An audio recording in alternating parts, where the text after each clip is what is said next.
in this episode. The word prospect has been watered down quite a bit over the years. Right. And a lot of people think, oh, he's a prospect. And they just like throw out that word as it's just a word. What qualifies a prospect for a professional level? I mean, for us, again, we're looking for guys that have a chance of playing Major League Baseball. So so when you see a guy, are you like, okay, can I see him in a big league stadium?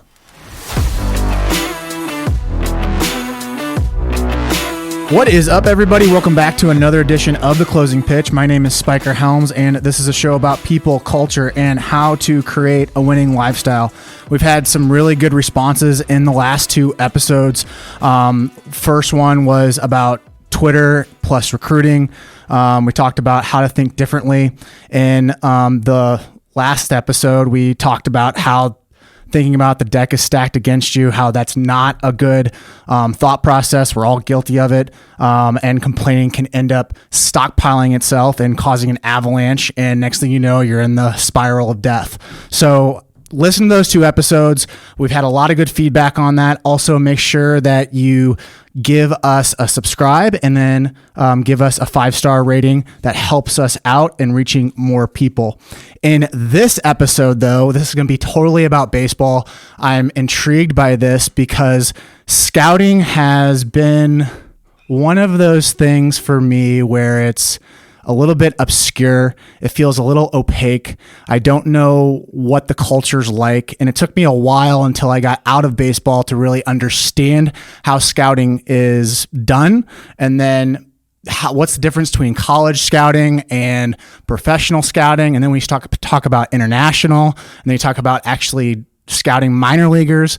It's a totally huge different hierarchy, and it feels like it's more underground than anything else. And so what we have is we have a special guest, Mark Adair. You're originally from St. Louis and you went to Mizzou, and you pointed out that I had strategically pushed the table into two different sections. We have the Missouri State guys versus the Mizzou guys.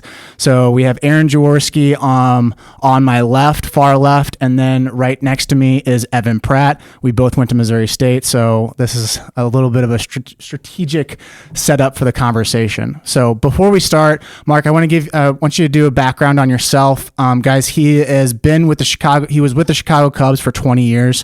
He's with the Houston Astros for 1 year, and then now he's with the Oakland Athletics. He has been an area scout. He's also been a regional supervisor, and now you're a national cross-checker. Is there anything that I'm missing inside of that background from a professional standpoint? Yeah, I've pretty much covered it all.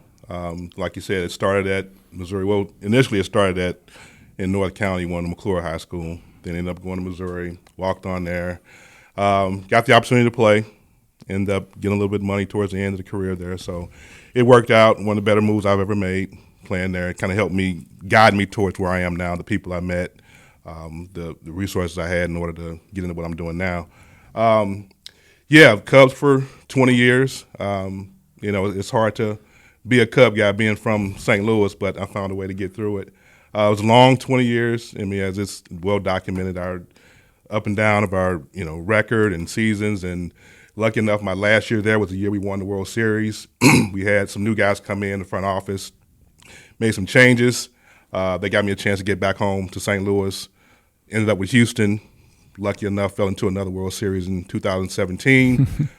So that path was pretty good for me. And then Oakland opened up a position for me there in order for me to stay home and to get deeper into scouting on the amateur side. So I chose that, and that's kind of where I am now.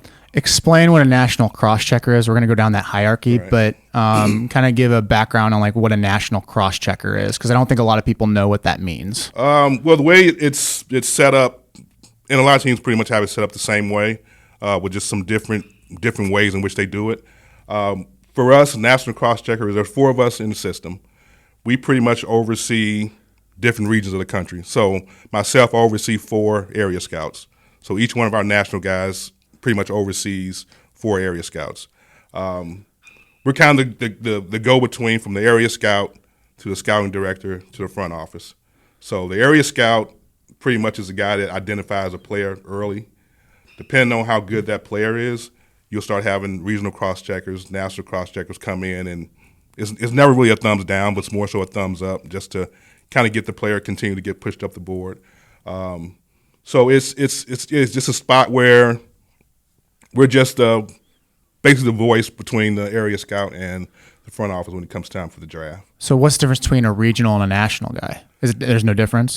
For us, they gave us titles as national guys, but in essence, we're regional during the spring, so we cover a certain area, a certain region. Gotcha. Once the draft is over for us, all four of us go out and pretty much crisscross the country nationally with all the summer showcases, the college showcases, college events. So it's kind of a hybrid system for us because we're regional during the draft because we're responsible for a certain area, and then we become more national guys once the summer hits. And then where does Bird Dog Scouts rank inside those?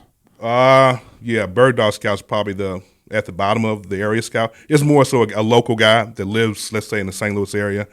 He's a guy that's going to kind of go around and watch games and make a phone call. Hey, I see a guy I think might be a guy. You might want to check him out if you get a chance to. So most bird dogs don't have any real allegiance to an organization. They're pretty much just helping out, just kind of beating the bushes a little bit in some of the smaller areas. So they're more of like they're kind of breaking the story a little bit. And then the area scout kind of investigates to see if that's really the thing. And the way it's been lately with scouting and so many resources and so many events, for the most part, we find players at a lot of the college summer showcases, whether it's area code games, East Coast Pro, all the PG events. Most of those events are going during the summer is kind of where we find those players. So the role of a bird dog is probably not as much as it probably used to be. Because we just have so many different avenues and ways in finding players. Well, the internet kind of exploded on that. Internet, because you have kids that are posting video like all the time. And again, for us, it kind of helps. I mean, you can sift through the ones that, you probably shouldn't spend too much time on, but there are some video that you can get on a player that kind of helps, start the path down the road to, possibly being drafted. So then the scouting director is technically the CEO or the higher up for all of the scouts and manages the whole process. He manages everything within the scouting department. He manages the budget. He manages our travel. Obviously, he manages our players. But also, scouting directors also go out and see players and write reports the same way we all do. Oh, okay. But they're more geared towards going operations. Operations, but still, they're more geared towards watching whoever's going to be our first, second round type picks. Okay. Those guys he's probably going to go out and see. But also, he still has to manage the staff. And then he reports to the GM? The GM. And then the GM sees both the actual club and the scout and the right. players. Our GM does a pretty good job with us in terms of we have a really good relationship with him. He came out this summer, which most GMs don't do, but he did come out this summer and saw some amateur players with us. Because he has some say-so in who we take as well, especially in the first round. When you're talking about that kind of money, the GM has to sign off on that type of guy. So we're lucky where our GM does spend a lot of time out in the field with us. And you split up the United States into 4 different regions? Four different regions. Okay, and then what region do you cover? Basically, it's the upper Midwest towards the East Coast. So I go as far as, let's say, Kansas, all the way over to Pennsylvania. Canada, I have some of Canada. As far as South, Arkansas, Ohio, Kentucky, over that way. How do you keep track of all of the information? That's a huge region to cover just for one person. And also you're dealing with area scouts as well. Right. How do you manage all of that information? Because there are so many players out there. Well, I mean, it's when you start talking about guys that you want to draft and bring into your organization, there's probably not as many as you think. Okay. There are a lot of players out there that just aren't prospects. Guys can kind of weed themselves out as well. But, I mean, our system, again, is the same as everybody else's system. All our information goes into, we call it Oasis, our computer system. So all the information goes into that. So we know which guys to target, which guys we need to spend time on. It's kind of the old phrase where it's follow the money. The guys you know they're going to require a lot of money, the value is really high, you're going to spend more time with those players than you are some of the other players. And the word prospect has been watered down quite a bit over the years. Right. And a lot of people think, oh, he's a prospect. And they just throw out that word as it's just a word.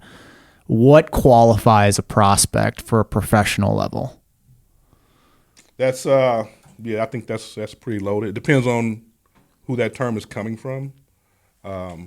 I mean, for us, again, we're looking for guys that have a chance of playing Major League Baseball. So so when you see a guy, are you like, okay, can I see him in a big league stadium?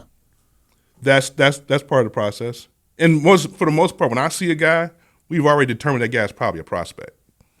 You know, you got certain guys that kind of weed themselves out, like I said, in some of the summer events, the high school events. Mm-hmm. But most of the high school events that we do, those guys are already they're already on the map. How did they get on your map? Like those kids that you haven't seen yet, but you're going to watch them. Like, do you hear it from your scouts below you? Like I say, most of the time we hear it from the scouts below, the area scouts. Again, those events that we cover in the summer, we spend a lot of time on those summer events. And those players are either recommended by scouts. Those players are players we've been seeing the previous year. When we watched a prospect, but there was a junior or sophomore on his team that might have been pretty good, so we'll take that name down, continue to follow that guy. Same thing with the college guys. We watch college teams. We're watching the whole team. So by the time that guy is a freshman, by the time he gets to be, a junior or being draft eligible, we already knew about him. So a lot of the high school guys come from, again, it's recommended by scouts, recommended by guys that go play in Jupiter. Some of these teams that play in Jupiter, we go cover Jupiter, and we watch all those games. So is that the easiest way at those big events? Because most of the kids are at one place. Is that the easiest for you guys? I mean, that's like one-stop shopping. Right, right. Yeah, I mean, we'll flood those events with probably 12 or 13 scouts just on our staff. So you think 13 scouts times, 30 teams, that's where we go find the players. How long are you spending at these games? Are you spending the whole game watching these guys, or is it just literally, okay, I want to see a few actions and then I'm good? As the summer events? Yeah, I guess it's more of a general question and generalities. Well, for the most part, if I go to a game, I'm going to be there for the entire game. I mean, especially, again, I'm going to see a guy who we already determined as a prospect. So I'm going to be there from the beginning of the game to the end of the game. So then, what about the area guys? Are they staying there for the whole game? They're staying there for the whole game as well. And again, the only difference is, we value a lot of what our area scouts do. Mm-hmm. You got some really, really good scouts at the area scout level. So, that we'll spend just as much time at the games as they will. Very seldom you get guys to kind of hop around, 3 innings here, 3. You can't do that because you never know what you're going to miss, at the latter part of the game, how a guy's going to react toward the end of the game, whatever. What makes a good scout? That can be a tough one. For me, is it just organizing information? I is think it your eyes? Organizing information is huge. There's so much information out there. You have to find a way to organize it, and you have to be on top of your area. The evaluation part probably comes last. Interesting. Guys see things differently, and guys, it takes time for a guy to really be able to tell what's a prospect, who's the next guy, so to speak, or what guy just doesn't have it. So the evaluation piece just comes over time and comes with experience. But the first, second-year area scout, if that guy's organized, if he's knows how to build relationships, knows how to make contacts, that's like the most important part of the job. As far as our organization is concerned, we have to do the work. Going to see the players is the easy part. So you almost have to be the ultimate networker. Oh, you have to be. Yeah, definitely. You got to, as an area scout, you got to be in contact with the player, the family, the agent, the coach. Do you lean on the college coaches a lot? It depends on the college coach. Okay. Yeah. And nowadays college coaches are geared to win. Uh-huh. So, and again, by no fault of theirs, that's their job, but they may not give us true information on certain players because they may want that player to come back for another year. Gotcha. So you kind of got to sift through that. But again, that goes back to if you build a good enough relationship with that coach and he's honest with you, then that's where you help build that connection and it works for the organization. But it goes back and forth though. Where do most scouts find their leads on guys, or where do they start with? Like if I was a new scout and I was like, all right, you just hired me as a starting area scout. Right. What would be your first advice to me to go, okay, these are the things that you need to hit up right away? They're going to know, again, we do an awful lot of work during the summer, and I don't think people realize how much. But when we hit these summer events, Area Code, East Coast Pro, PG events, we're not just there just to watch. We're there, we're writing reports during those. So we get a follow list of players that we're going to go follow for the next spring. So if we get a new scout to come in, he's going to get that follow list. So he's going to know where to start because we already have a list for him of players that we've already seen during the summer or have seen in the past. But for the most part, especially college-wise, you're going to go where the players are. You're going to go where the programs that turn out players. You're going to go see those guys during the fall. And this is a weird question, but I know that athletes are thinking about this because college scouts love billboarding and putting out I'm wearing my program's school colors. Do pro scouts do that, or do they go under the radar? Some guys do, but again, it's a thing where it's most of the stuff you get is free, so you're probably going to wear some of it. But it's not. You're not trying to do it to create exposure for yourself. Yeah.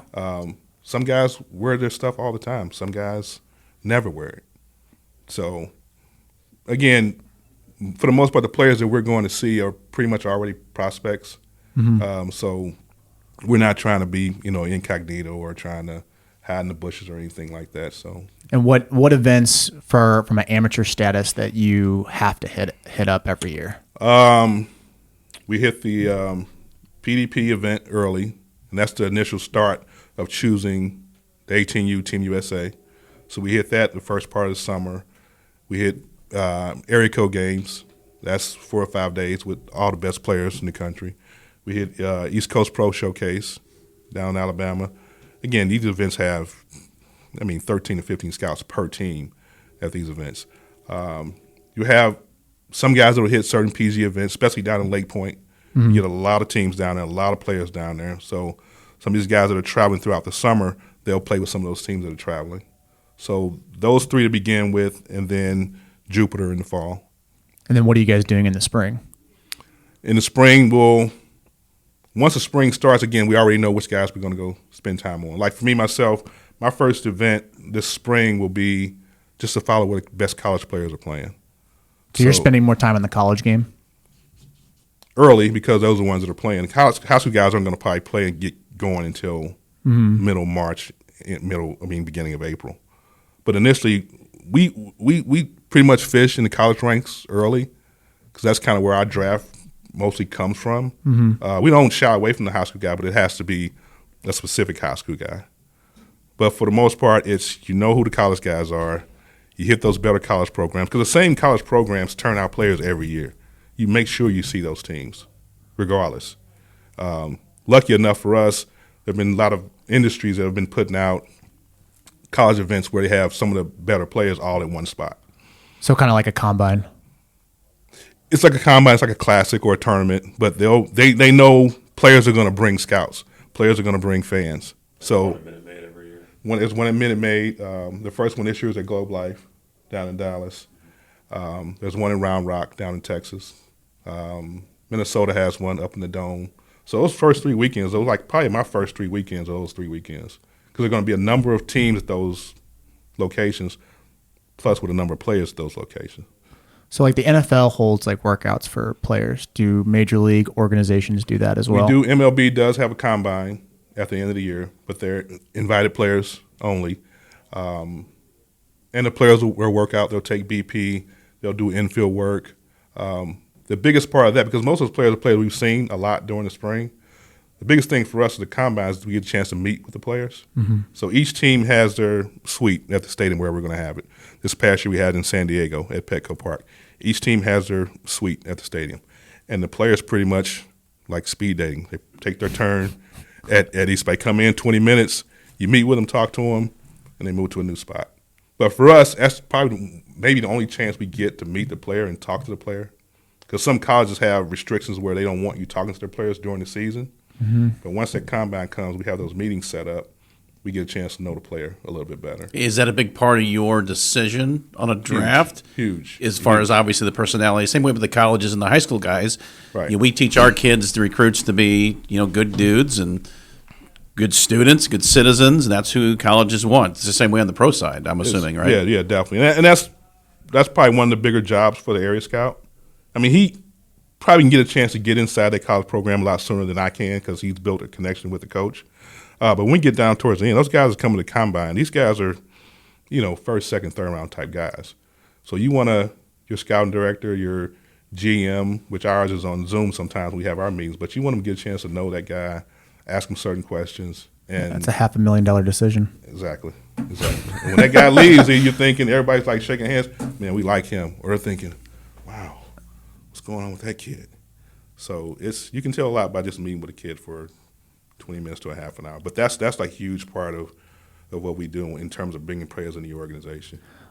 Talk about the iterations of the draft, because I don't think a lot of people realize that the draft has changed quite a bit since, would it be safe to say, since the 90s? It's changed quite a bit overall, from a round perspective, from a timing perspective. Could you talk about that a little bit? The draft itself has changed, obviously, because you went from 40 rounds. The COVID year, we had 5 rounds to where it's 20 now. The thing that doesn't change is the evaluation piece of it. We're still going out and evaluating the player. We're still gauging, tools on the field. We're still gauging work ethic. So that stuff hasn't changed. I mean, I'm in my 26th year. That stuff is going to remain the same because the game in the big leagues hasn't changed much in terms of guys you want in your organization. The change in the draft and lesser rounds, you got to be a little bit more correct because you're drafting fewer players. So you want to have more players come to your organization that have a chance of being helpful. But you don't have a draft and follow anymore. They brought that back. They did bring that back. Brought it back this past year. Explain the draft. Explain the draft. Explain the draft and follow. It's more so for a high school guy. So if you take a high school guy and you may feel like he's not quite ready, but you see some ceiling, you see some upside, and probably think he's not quite ready to be in that pro environment, he'll go to junior college for the most part. He'll go to junior college. And so there's the draft part. We take him, we draft him, then we follow him while he's at a junior college. But during the time he's at that junior college, he's pretty much under our control. So once the draft comes around, we can either negotiate a contract with him. If not, he goes back into the draft. But we're the only one that can negotiate a contract with him before the draft. So each party benefits from it, technically. Because because when we draft him, we're not giving up anything. The kid's not locked into anything. And it gives us a chance to kind of watch him in a different environment. It gives the kid a peace of mind that, hey, I still have something on the table. Exactly. How many of those can you take? Is there a limit per team, or is it rounds, or how does that work? In the past, I think more teams used to take more of those players because you have more rounds.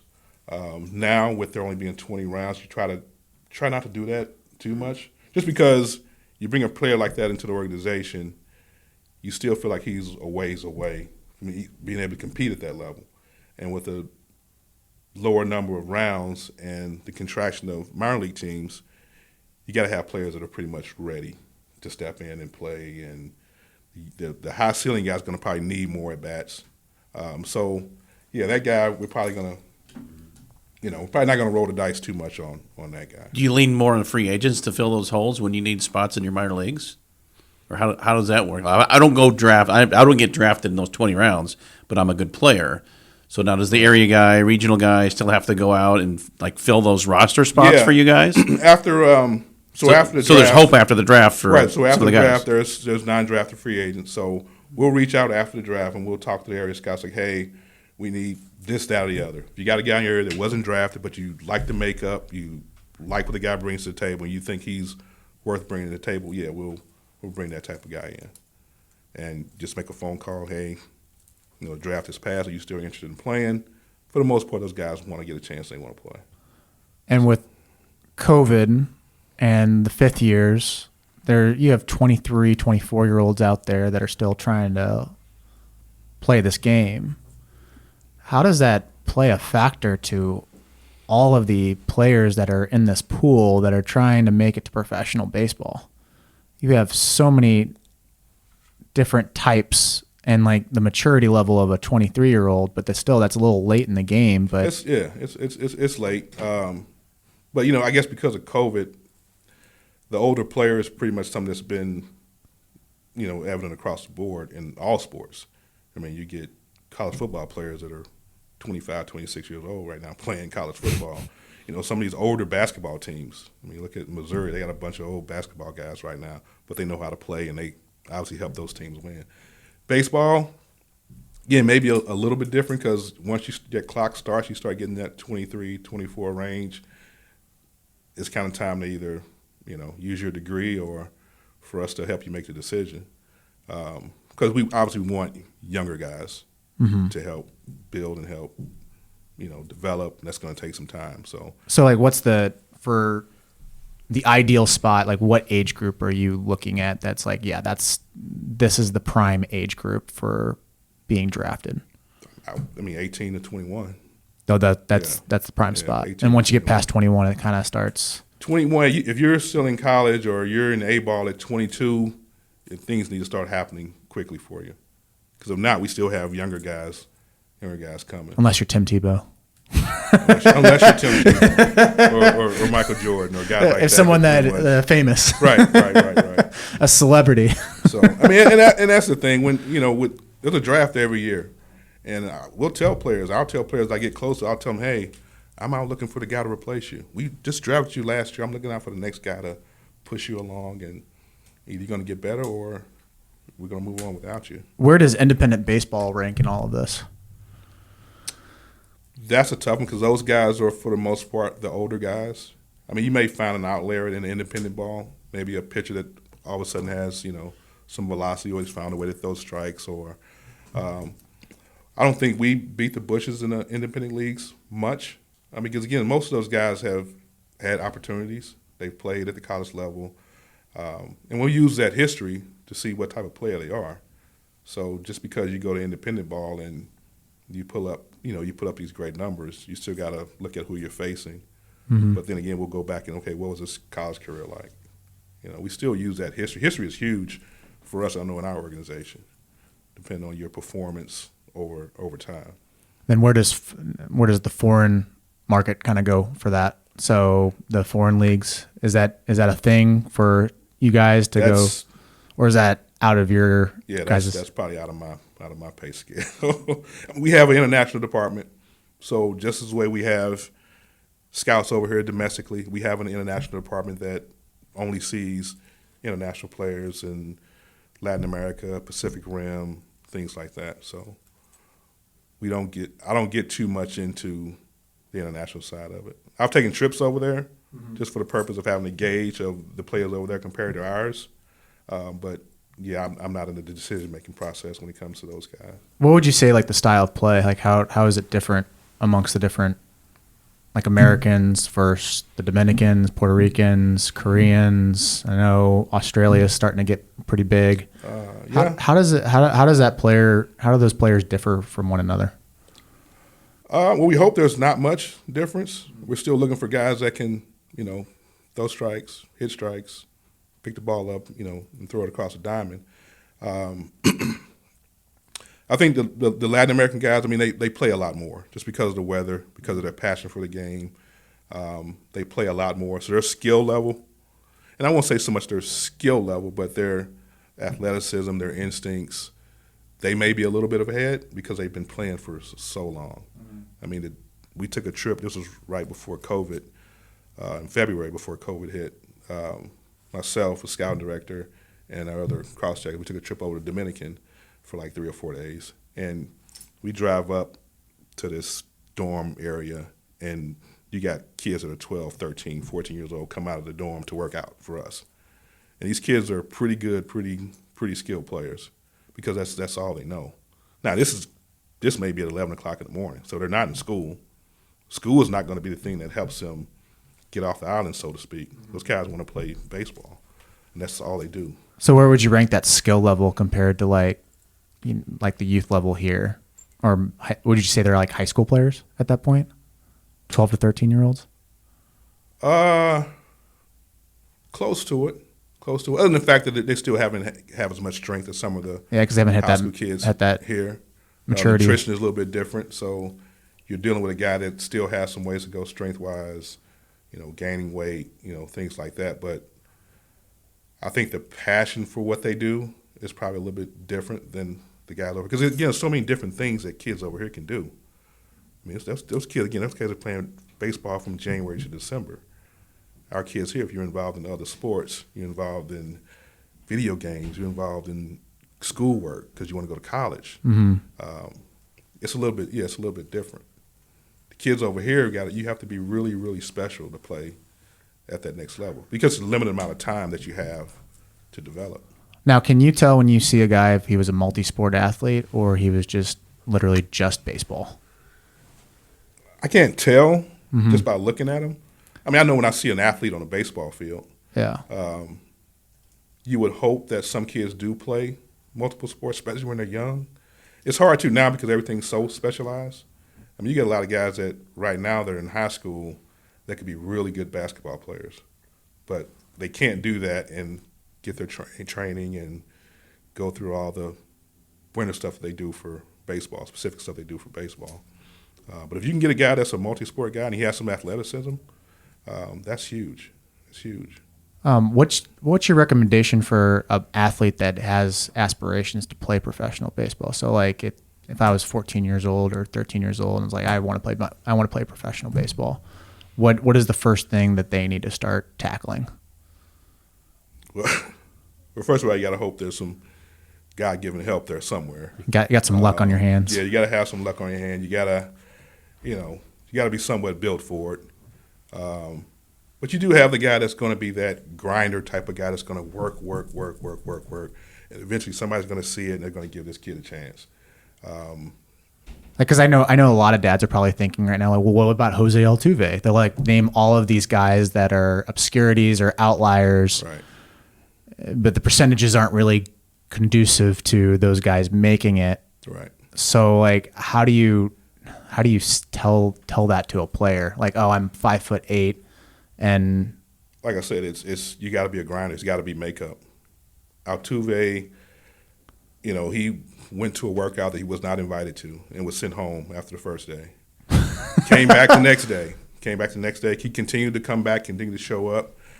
Obviously, incredible bat-to-ball skills. So it was like a Rudy story. He just kept on showing up. Just kept showing up. And next thing you know, you couldn't deny the fact that he put the ball in play. He played hard, great passion for the game. You got certain outliers for that. There's not a lot of Altuves out there playing baseball. So I think, if a kid's starting out, that's what he wants to do, you got to put the work. You got to have the work ethic. You have to have the makeup. You got to have the patience. You got to be somewhat realistic. Because, again, it gets to a point where we want to blame somebody else for our lack of success or whatever. In baseball, you're in the box by yourself. You're on the mound by yourself. You gotta produce. So it's work ethic, it's makeup, that never changes. Those guys in big leagues have incredible makeup and incredible work ethic. It's almost like you can't expect a scout to say, yeah, we're gonna draft you when you're below the average height and you don't look the part to what a major leaguer is. Like when guys say, oh, I want to play professional baseball, I tell them, look at the different demographics on the game and what the rosters have. Like, what's the average height of a major leaguer? Where are you? So there's gonna be some. You're gonna have to either knock on the door and keep knocking, or do something else. Right. Because again, the percentages are really bad. Like, it's like almost winning the lottery to make it to Major League Baseball. So no one. I mean, these guys have been around college baseball. You had a career, you had in Missouri. You can tell. You see players that physically may have the ability, but it may be something else that just stops them from getting to the next level.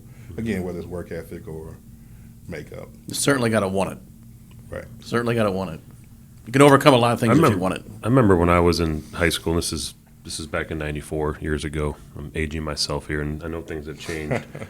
But I remember my mindset when I was in high school is I wanted to play pro ball, and I wanted to get a college degree. And getting a college degree didn't mean play college baseball to me. Like I thought playing college baseball was my next step to play pro ball.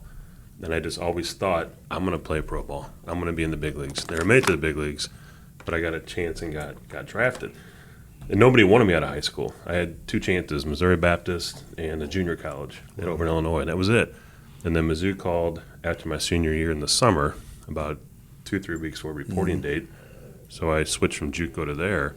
But my whole mindset was, I'm going to get a college degree, but I want to play pro ball. How am I going to do that? Right. I'll just go to any college that wants me, and I'll play and prove myself. Like, that was my mindset back then. I don't know if you had a story like that, Evan, when you played, or what your mind, because you played pro ball, right? And kind of what you went through. And I always forget what kids are thinking now, because we deal with high school kids all the time, right? That's what we do every day. Right. You know, it's not the actual college players much. I just always wonder what they're thinking, because our focus with our program is college. How do we get kids into college? Mm-hmm. How do we help them? What resources? How do we develop them? But, you know, their dreams, I'm sure, are playing pro ball beyond that for a lot of them. So, I think that's where it starts. I think most kids, their target should be to go play in college. Yeah. There's a select few guys that get drafted out of high school.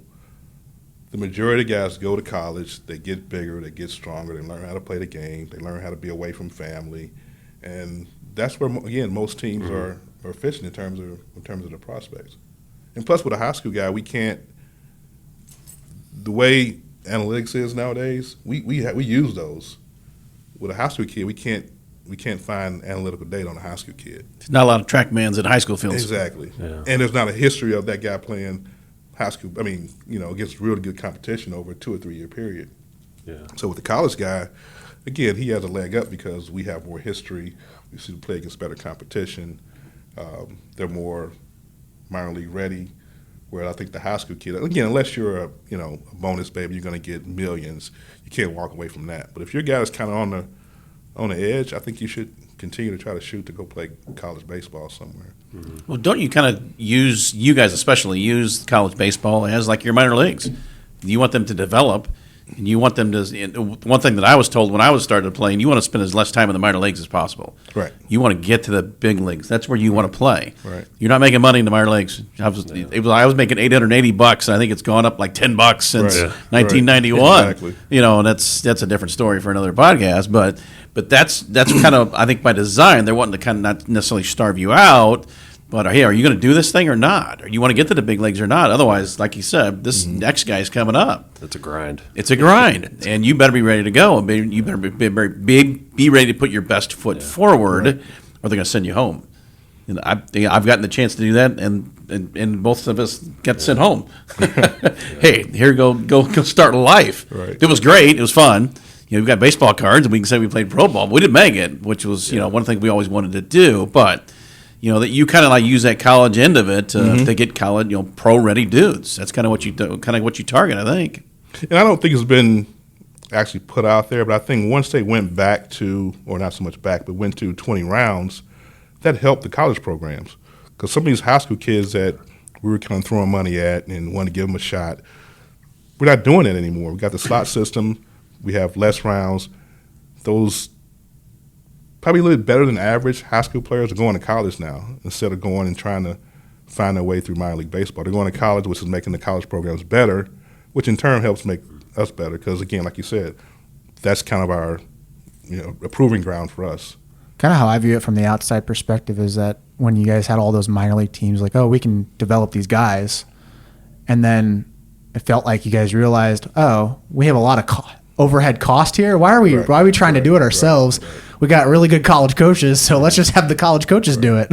And it was kind of a disservice to the players sometimes too, because you draft that player and they're not getting enough at bats. They're not getting enough reps.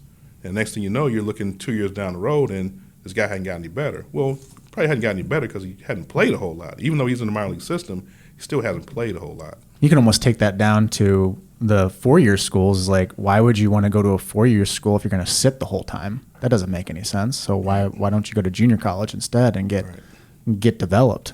It's almost the same concept. That's what's starting to happen now with the transfer portal. I mean, these college guys are recruiting the portal now. So if you're a high school guy, let's say you're going to go to, LSU, but all of a sudden, sometime during the summer, LSU brought in 3 portal guys that are juniors from Ole Miss. That stunts your growth as a high school guy. You're probably not going to play. So your best route may be to go to a D2, D3 junior college and get a chance to play. You know what the transfer portal did? I would like your take on this. It's almost like the transfer portal made every level like junior college. I can pick up anybody. Yeah, for the most part. Because that D2 guy, that D3 guy, that NAIA guy who has incredible amount of performance at that level, those college D1 guys are going after that guy. They're finding a way to get that guy in the portal, and they'll go get that guy because he's proven himself against college players. Albeit D2, D3, they still proven themselves to be able to compete against guys close to the same level. So if you're a coach, you're going to take that guy over some high school guy that you got to freaking develop for 2 years. I know. It's a hired gun, basically. Basically. So Right. that's what it's. It's a mercenary. I get to hire my mercenary. For college baseball. So I got a question for you, Mark. Different subject. Talked on earlier. You said you go to games kind of with target in mind to watch certain players. So I was actually at a game last year and ran India. We watched about 5 or 6 innings together. But The Missouri Illinois game. Yeah, but Division I game, and I believe you said you're there to watch 3 guys. So if that's a case like that, or any game you go to, how often do you find other guys when you're watching the ones you're going to see? Well, at the college level, we pretty much know the college roster for the most part. I mean, I know if Missouri, Illinois, I know their roster. I know which guys can play. I know which guys. Nobody's going to surprise me on those programs. So when I go, I know which guys are. I already know which guys are prospects. So those guys, the ones I'm bearing down on, and it's difficult to sit there and watch everybody play. Yeah. I may want to get a certain view on a hitter, 1 or 2 hitters as opposed to trying to see, all guys in the lineup. So very seldom with a guy like that just all of a sudden pop up in the spring and he's a dude. So let's take Missouri for instance. I saw them play probably 3 or 4 times during the fall, so I pretty much know who the guys. There's not going to be any surprises. Okay. So I always would love to have just the eyes of a scout and being like, "Yep, that's a guy. Yep, that's a guy." I feel like 26 years later, man, we're still trying to figure it out. That's a tough one because it's a different player. It's a different it's a different situation like every year. So it's kind of like once the draft happens, you got to turn that year off and focus on these next guys coming up. So, and we have more mistakes than we have successes in terms of scouting. If you get lucky and you draft a guy as an area scout, you sign a guy that makes it to the big leagues. That's like a big deal. Well, I mean, there's only you only get 40-man roster, so to get actually on the roster itself, right? Right. I mean, those numbers aren't really. That's tough. So yeah, and how many players are in minor league baseball? I think it's going back to probably 5 teams now. 5 teams. 5 or 6 teams. Deep. So on your complex, you probably have a little bit more, 30 to 35 on a roster, and then once you get into full season, it's just probably 25 to 26. So yeah, for whatever that is, numbers wise. And you're only working towards 40 spots. That's crazy. Yeah, but you got to also take into account that some of those guys, those younger guys, they're still ways away. Yeah. They're not even considered anywhere close to the 40 man. So how many touch points do you need to say, yeah, that's a prospect? It depends on the position. For me, again, it depends on the position. It depends on the level.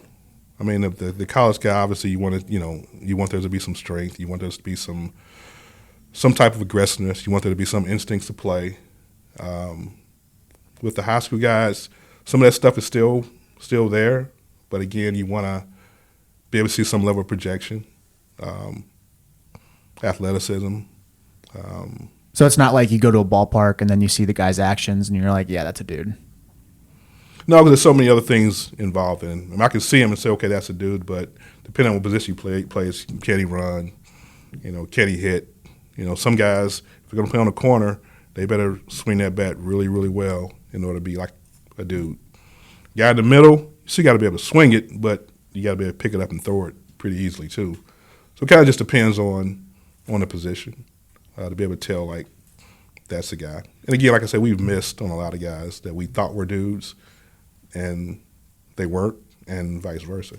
I've always heard that the all-around player, and I don't know if this is bad advice that I was given, but the all-around player is more likely not going to make it. The guy that has the one tool or the 2 tools is going to be the guy that gets picked. I think it kind of depends on the scouts sometimes too. You got certain scouts that can read that all-around player and knows that he's going to find a way. Over time, he's going to find a way to be successful. So it's not necessarily the tool that ends up. But you have a lot of toolsy guys that have like zero shot. I mean, maybe they can run, maybe they can throw it, but the instincts of the game just don't seem to fit into what you're really, really looking for. So for me personally, I like baseball players.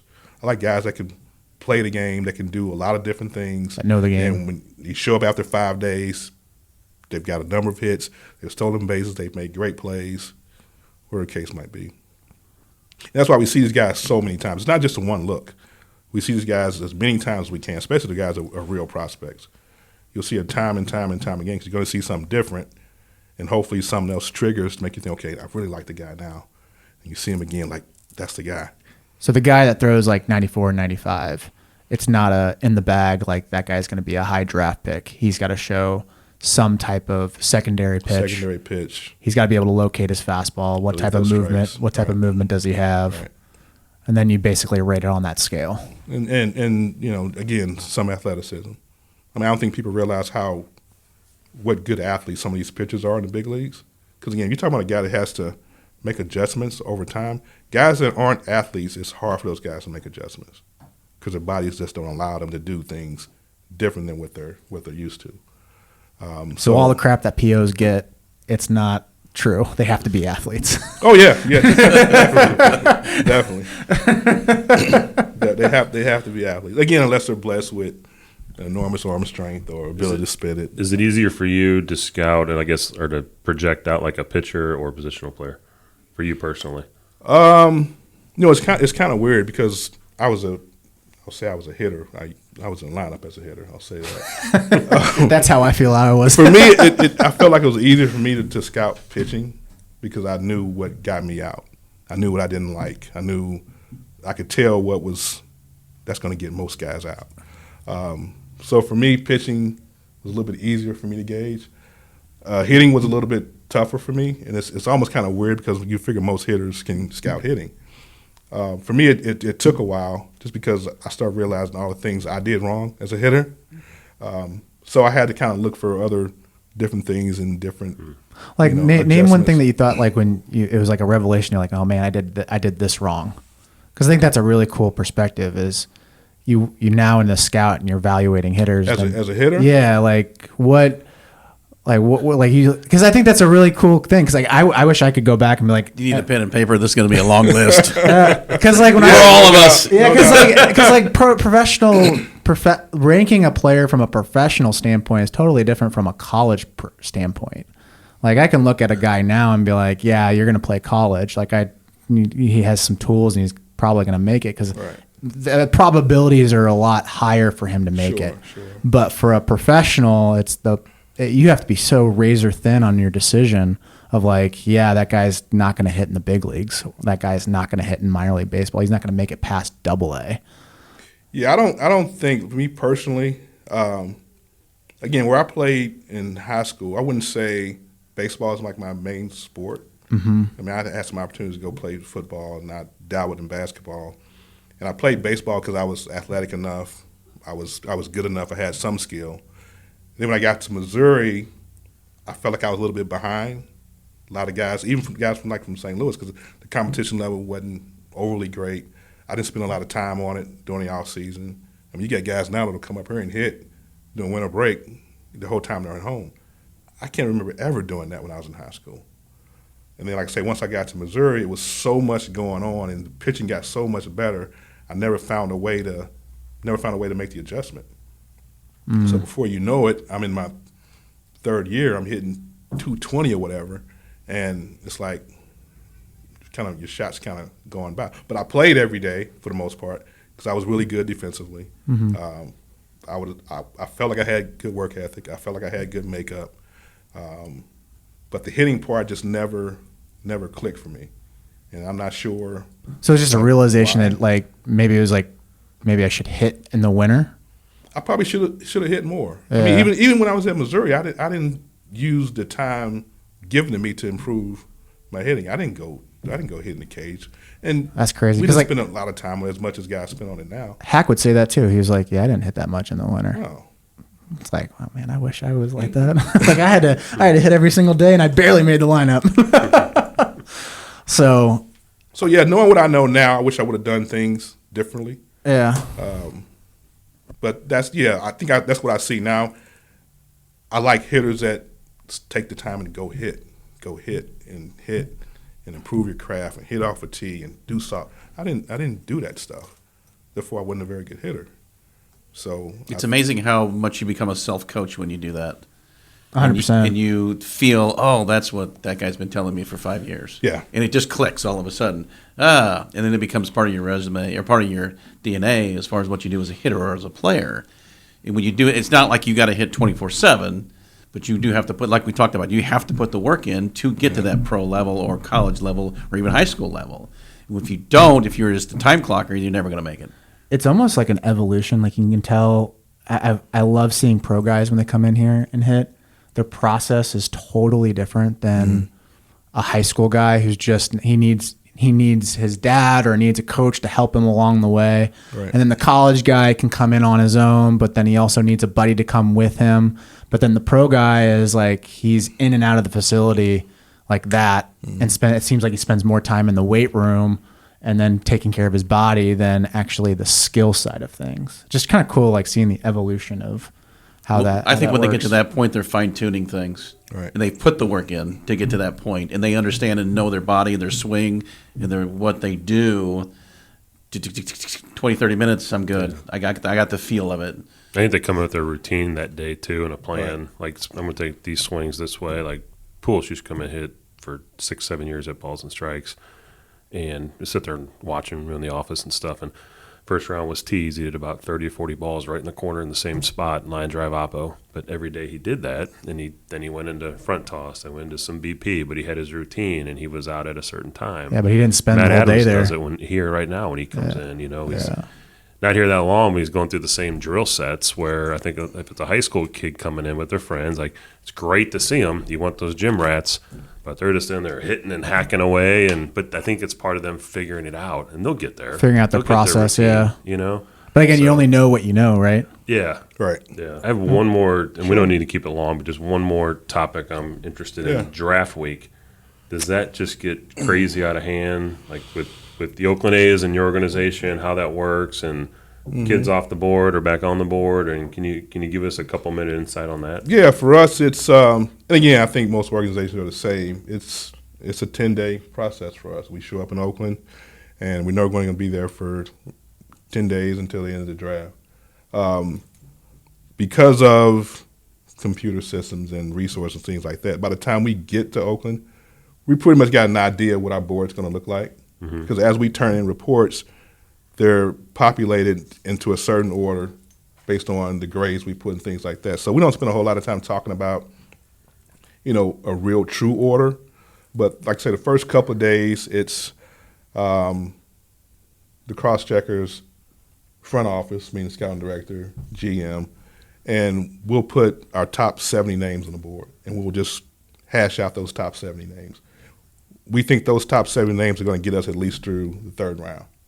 So we'll kind of hash those out and kind of move guys up and down depending on how we like them, the consensus of the room, because most of those guys have been seen by at least 5 guys in that room.